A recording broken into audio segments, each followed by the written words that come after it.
Hello ચાલો મિત્રો આજના સોલિડવર્ક્સની અંદર પાર્ટ મોડલિંગ અને એસેમ્બલી કઈ રીતે કરવી એના વિશે થોડું શીખીશું. સૌથી પહેલા ડિસ્પ્લે ઉપર દેખાય છે એ પ્રકારની એસેમ્બલી આપણે કરવાની છે અને એના જુદા જુદા પાર્ટ્સ બનાવીશું. તો પહેલા ફર્સ્ટ પાર્ટ જોઈએ. સી આપણને લેફ્ટ સાઈડ ફર્સ્ટ પાર્ટ દેખાય છે. એના માટે આપણે સૌથી પહેલા સોલિડવર્ક્સ ઓપન કરી અને ટોપ લાઈન સિલેક્ટ કરીશું. Normal select sketch mode. અહીંયાથી સેન્ટર રેક્ટેંગલ સિલેક્ટ કરીશું. ફિનિશ સ્માર્ટ ડાયમેન્શનની અંદર અહીંયા આપણને 120 આપેલું છે, તો આપણે એઝ ઇટ ઇઝ ડાયમેન્શન લઈશું 120 and this one is 72. Okay, now finish dimension, go to features, extrude boss ની અંદર 10 mm અહીંયા આપેલી છે હાઈટ ડ્રોઈંગમાં, એ પ્રમાણે આપણે અહીંયા 10 mm લઈ લઈએ અને ફિનિશ કરીએ. નાઉ ફિલેટ લઈએ છે. અહીંયા 4 ફિલેટ આપી છે રેડિયસ 12 ની, તો કોર્નર સિલેક્ટ કરી લઈશું બધા જ 1 by 1, second, third and fourth. 12 અહીંયા લઈ લઈશું ડાયમેન્શન અને ફિનિશ કરીશું કમ્પ્લીટ. નેક્સ્ટ ફરીથી આ ફેસ સિલેક્ટ કરીશું અને એના પહેલા આપણે આ હોલ લેવાના છે 1 2 3 4. તો અહીંયા આપણે હોલ વિઝાર્ડમાં જઈશું. ઓકે, એની અંદર આપણે આ ટાઈપનો હોલ સિલેક્ટ કરવાનો છે. Straight tap select this one, DIN standard type bottoming tap hole M12. Okay, અને અહીંયા પોઝિશન સિલેક્ટ કરવાની છે. પોઝિશન આ ફેસ ઉપર લઈશું અને અહીંયા આ રીતે કોર્નર ઉપર જવાનું છે. જેવું બી ઓરેન્જ કલરની લાઇટ થાય એટલે તમને આ કોર્નરનું સેન્ટર બતાવશે, ત્યાં જઈ અને તમારે પેસ્ટ કરવાનું છે. સેમ અહીંયા નેક્સ્ટમાં બી ઓરેન્જ થાય છે, સેન્ટર શો કરે છે, તો અહીંયા નેક્સ્ટ ફરીથી as it is for third one અને એ જ રીતે પછી લાસ્ટમાં બી. Okay, finish. નાઉ ફિનિશ કરીએ છીએ. ઓકે, આપણી જોડે હોલ તૈયાર થઈ ગયા છે. નાઉ હવે સેટિંગમાં જઈશું. સેટિંગમાં ગયા પછી અહીંયા ડોક્યુમેન્ટ પ્રોપર્ટીઝમાં જઈએ છીએ અને એની અંદર ડિટેલિંગમાં જવાનું છે. અહીંયા શેડેડ કોસ્મેટિક થ્રેડની ઉપર ટિક કરો and then finish this. Okay, right. તો અહીંયા આપણા થ્રેડ શો થઈ જશે, રાઈટ. ધેન નેક્સ્ટ ફરીથી select this one, sketch mode. Okay, સ્કેચની અંદર ફરીથી સેન્ટર રેક્ટેંગલ, ફિનિશ. સ્માર્ટ ડાયમેન્શનમાં જઈશું. Then select this one. અહીંયા આપેલું છે આપણને 50, તો અહીંયા લઈ લઈએ છીએ આપણે 50, enter. Vertical dimension as it is રહેશે 72 and finish. Right, dimension close કરી દઈએ છીએ. ફીચર્સમાં જઈશું. એક્સટ્રુડ બોસ હાઈટ આપણી જોડે અહીંયા છે 3 mm. ઓકે, તો અહીંયા 3 mm. Okay, done, finish. Okay, now then આ જે નીચેનો સ્લોટ આપ્યો છે એને કટ કરવા માટે select this front plane, sketch mode, right. Then center line, draw one line vertical and select this one. Now ફરીથી સિલેક્ટ લાઈન, આ પોઈન્ટથી એક horizontal line, inclination horizontal and vertical, close, finish. Now smart ડાયમેન્શનની અંદર જઈશું. આ dimension આપણી જોડે આપેલું છે 56, પણ આપણે હાફ લીધું છે એટલે 28. રાઈટ. વર્ટિકલ ડાયમેન્શન આપણી જોડે અહીંયા 3 આપેલું છે, રાઈટ, 3 mm. ઓકે, ઇન્ક્લિનેશન આપણી જોડે ફર્સ્ટ ટુ સેકન્ડ લાઈન વચ્ચેનું આપ્યું છે આપણને 45. ઓકે, દેન ફિનિશ. ઓકે, આ લાઈનને ડિલીટ કરીએ છીએ. દેન મિરર એન્ટિટીઝ ટુ મિરર લખ્યું છે 1, second, third. Okay, and mirror about.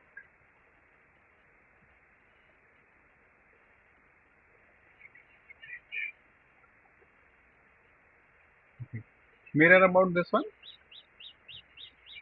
right? Okay, and finish.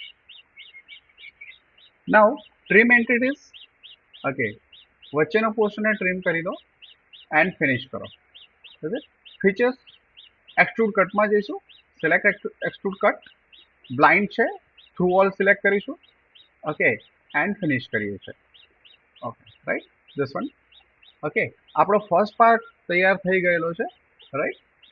અહીંયા જઈશું, પ્લેન વ્હાઇટમાં જઈશું, શેડમાં સિલેક્ટ કરીએ છીએ આપણે colour, like this one, finish. Okay, અને આને સેવ કરીશું. Control S, assembly, okay, assembly part 1, okay, done, save. Then next part દેખીએ, સેકન્ડ પાર્ટ આ છે, રાઈટ. સો ફરીથી ન્યૂ પાર્ટ સિલેક્ટ કરો, ઓકે કરો, રાઈટ. હવે ફરીથી as it is select top line, normal, okay, sketch select કરીશું and center rectangle, smart dimension. See અહીંયા લેન્થ 72 છે, હાઇટ 35 છે, it means this one is 72, enter, this one is 35, enter, finish this dimension. okay, features માં જઈએ છે, extrude boss, right. અહીંયા height 10 mm આપેલી છે, 10 mm લઈ અને ડન કરી દઈએ. now ફરીથી fillet, select one point, this second edge, this one, okay, radius અહીંયા આપી છે R12, so select this one, 12 mm, enter, okay, and finish this, right. Then rotate our part, select this face and select sketch mode, right. હવે corner rectangle select કરીશું કારણ કે આપણે આ ખાંચો cut કરવાનો છે 5/4 નો, right. See, so select this corner, rectangle, select this point, draw one rectangle, smart dimension, vertical dimension આપણી જોડે અહીંયા 5 છે, ઓકે, enter this, horizontal 4 આપેલું છે, enter, finish dimension, okay. Then go to features, extrude cut, okay, બ્લાઇન્ડની જગ્યાએ through all કરીશું and finish કરીએ. સી, આપણે કટ થઈ ગયું છે. નાઉ નેક્સ્ટની અંદર ફરીથી select this face, for what, આપણે હોલ વિઝાર્ડ કરવાનું છે, તો સિલેક્ટ હોલ વિઝાર્ડ, ઓકે, ફરીથી as it is straight tap, okay, DIN bottoming tap, M12 ના પોઝિશન લઈ લઈએ, select position, select this one, center point 1, આ કોર્નર ઉપર લઈ જશો એટલે તમને ફરીથી સેન્ટર આપશે, select this, okay, and done, right. Okay, now next સેટિંગમાં જઈશું ફરીથી, then document properties, detailing, shaded, cosmetic threads and finish. Okay, now આપણા થ્રેડ વિઝિબલ થઈ ગયા છે. ફરીથી select this face and select sketch mode, right. Then select one line, okay, આપણે હવે આ ઊભો પાર્ટ ડ્રો કરવા જઈ રહ્યા છે, so select any random, any start point 1, then come back, this one, and horizontal and vertical and horizontal close, okay. Now select circle, from this point draw one circle. Now go to smart dimension, vertical dimension અહીંયા જોવો પ્રમાણે 50 આપેલા છે, so select this one, 50, okay. Radius આપી છે outer સર્કલની R15, so this one is 15, right. Inside આપી છે અહીંયા 12 નો 5, so select this one, 12, enter, okay. Now finish dimension first point ઉપર કંટ્રોલ રાખીને સિલેક્ટ કરો અને સેન્ટર સિલેક્ટ કરો, રાઈટ. વર્ટિકલ ઉપર ક્લિક કરશો એટલે તમારું ડ્રોઈંગ સેન્ટરમાં આવી જશે અને ક્લિક કરી દો. Finish this one. પછી then convert entities, select this inside circle and finish this, right. Then features, extrude bows, okay outside બતાવે છે, બ્લાઇન્ડ કરીશું અને ફરીથી ડાયમેન્શન આપીશું. આપણી જોડે અહીંયા ટોટલ વિડ્થ છે 13 ની, પણ એમાંથી 5 માઇનસ કરીશું એટલે અહીંયા 8 બચશે. ઓકે, તો select this 8 mm, okay, and then finish this, right. Okay, ફરીથી select this face, sketch mode, select circle, from center draw one circle having R15 and finish this. Select feature, okay, and extrude bows, right. but અહીંયા extrude કરીશું તો ફરીથી આ આખું face hollow નહીં રહે, એટલા માટે એક્સટ્રુડ ફીચર્સ કરતા પહેલા ફરીથી કન્વર્ટ એન્ટિટીઝ સિલેક્ટ કરો અને આ વસ્તુ ધ્યાન રાખજો કે કન્વર્ટ એન્ટિટીઝ નહીં કરો તો આખી ફેસ લઈ લેશે. Select this one and finish. Now go to feature, extrude bows and select this one is 5 mm outside, enter 5 and finish this, right. Then અહીંયા R15 ની ટુ સાઇડ ફિલેટ આપી છે, તો select fillet, select this face and select this one, okay. 15 લખી દીધી અહીંયા 12 ની જગ્યાએ 1 5 enter and finish this, okay. આ આપણો સેકન્ડ પાર્ટ તૈયાર થઈ ગયો. પાર્ટની અંદર હવે એક ઓપરેશન લાસ્ટ બાકી છે જેને આપણે ફિનિશ કરીશું. સી ધીસ, આપણને અહીંયા રીબ આપેલી છે, રાઈટ. તો for that select right plain normal, okay, select sketch mode, select one line, start point,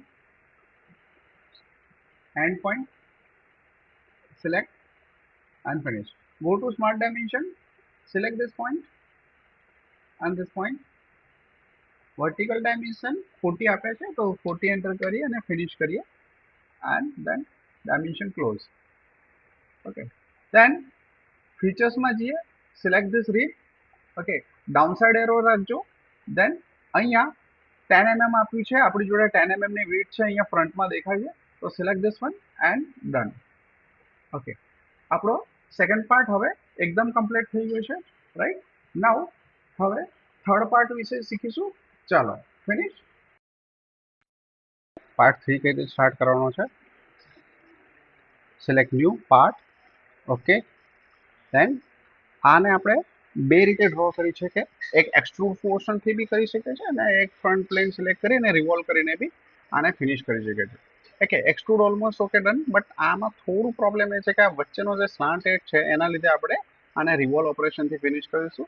તો select front plain normal, sketch, draw one line, select centre line, draw one vertical and horizontal, right click, select and finish. Now select sketch, okay, line. Before it અહીંયા dynamic mirror entities, okay, select this one, okay. કઈ line થી mirror કરવું છે તો vertical, select this, select line, okay, and start from here, draw one line, vertical, okay, horizontal inclination, then vertical, okay, and one more vertical line, right click, select, right. ફરીથી dynamic mirror entities, select this one, okay, select line, start point, end point, then select, ફરીથી એક વખત select line, start point, end point, select and finish. Now go to smart dimension, right. See અહીંયા આ જે વચ્ચેનો hollow portion છે એ 24 નો છે, so we have to select this point and this 24, okay, than next આ પોઈન્ટથી આ પોઈન્ટનો પોર્શન એટલે કે આઉટર ડાયામીટર 30 નો છે. So select this one and this is 30, enter. Then next 40 આપેલું છે. From this point this is 40, 40, enter. Then okay, next point 66, આ પોઈન્ટથી આ પોઈન્ટનો ડાયમેન્શન આપ્યું છે 66, enter. Okay, this one is 70, આ સાઈડ આપેલું છે 70, રાઈટ. એન્ડ અહીંયાથી આપણને આ ડાયમેન્શન આપ્યું છે 76, એન્ટર. નાઉ હોરિઝોન્ટલ ડાયમેન્શન અહીંયા આપ્યું છે આપણને આઉટર 40, એન્ટર. આ ડાયમેન્શન આપણી જોડે છે અહીંયા 26, એન્ટર. એન્ડ આ ડાયમેન્શન આપણી જોડે છે અહીંયા 8, રાઈટ. અહીંયા 8 આપેલું છે. Okay, enter 8. Finish this one, complete this, close dimension, go to features and revolve base. Okay, revolve ક્યાંથી કરવું છે? આ axis થી. select this one, finish this, right. અહીંયા plain white appearance select કરીએ. ચલો અહીંયા appearance લઈ લઈએ છે. okay, and finish this, right. so આપણો part 3 ready છે. control s. okay, part 3, enter, save. છે. ચલો નેક્સ્ટ પાર્ટ જોઈએ. ઓકે, આ રીતનો પાર્ટ છે. ન્યૂ પાર્ટ, ફરીથી ફ્રન્ટ પ્લેન સિલેક્ટ કરીએ, નોર્મલ, સ્કેચ. અહીંયા પણ સેન્ટર લાઈન લઈ લઈશું. Okay,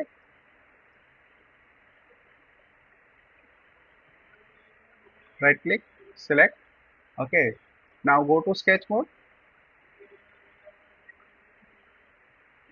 draw one line, vertical, then horizontal, vertical, horizontal, and this one is vertical. Close this horizontal line and right click and select this, right. smart dimension જોઈએ. see, આ outer 24 ને dimension આપ્યું છે એટલે આપણે અહીંથી આ પોઈન્ટથી, okay, select this point and this one. આ આપણે આપ્યું છે 24, ફાઇન. અહીંયાથી આ સાઈડ આપ્યું છે 30, તો select this point. this one is 30, okay. આ horizontal dimension 21 નું આપ્યું છે. select this point and this one is, okay, આ આપણી જોડે છે 21, ઓકે. આ આપણી જોડે આપેલું છે ડાયમેન્શન 16 નું, 16, ઓકે. અને અહીંયા આપણી જોડે છે 3 mm નું ડાયમેન્શન, એટલે કે આ ડાયમેન્શન આપણી જોડે છે 3. Enter, finish, close dimension. Okay, features, રિવોલ્વમાં જઈએ છે. ઓકે, એને ક્લોઝ કરી દઈએ. ઓકે, આપણો પાર્ટ રેડી છે. નાઉ એપિયરન્સની અંદર ફરીથી પ્લેન વ્હાઇટ, ઓકે, આની અંદર સિલેક્ટ કરે છે. ઓકે, કંટ્રોલ એસ, સેવ કરીએ. Part 4, okay, enter, finish this, right. ચલો હવે જ રીતે નેક્સ્ટ પાર્ટ જોઈએ છે.